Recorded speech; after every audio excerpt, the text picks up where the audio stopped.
Greetings, Ben Murray here with another edition of SaaS Metrics School. So today talking about CAC, and this gets to the foundation of your CAC. So we've got to start the foundation correct. Otherwise, all our sales and marketing efficiency metrics will be wrong.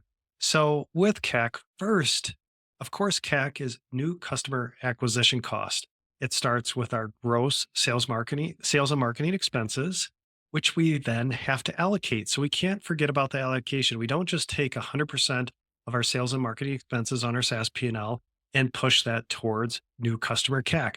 Now, if you're early stage SaaS and you have one product, then most likely 100% of your sales and marketing expenses are towards new acquisition. So we take all those sales and marketing expenses and allocate them towards CAC. But as you scale, as you add features, modules, you monetize in different ways, different product lines, then we have to think about allocating our CAC between new business and existing business.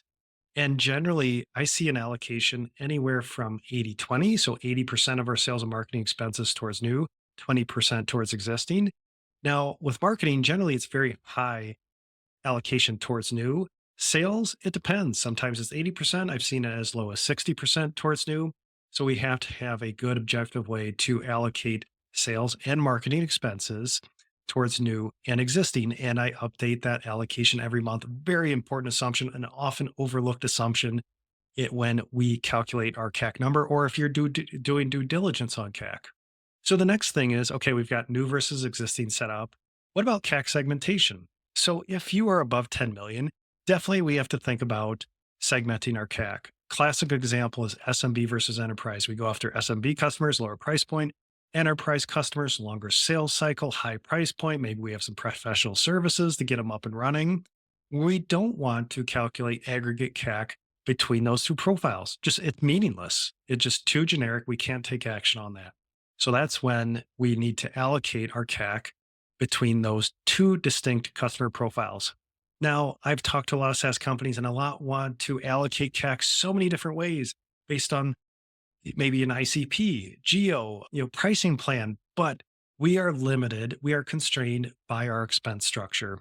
So that's where it's usually easy to isolate the new revenue coming from different product lines, pricing plans, geos, etc. Expense is much harder. That's where we have to have a good chart of accounts. We have to have good expense coding within sales and marketing, and eventually coded maybe by product line. So we're not just doing a generic allocation of CAC or sales and marketing expenses to a CAC number. That's where usually we are constrained by our expense structure and how detailed we are coding our sales and marketing expenses. So if you do want to really segment your CAC, again, this is probably more big company problems. We have to have really good chart of accounts, really good coding in sales and marketing. So then we can take the dedicated coding, put those to the specific ICPs or product lines, and then whatever's left over, we can do some sort of logical allocation process so it's not generic. So CAC segmentation, and this really applies to all metrics. Eventually, we are segmenting our metrics because we are managing different product lines. ICPs are just how we manage our business. We're looking at data in different ways.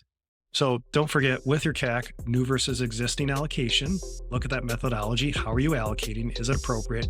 And then as you scale and get bigger, think about segmenting your CAC. Thanks.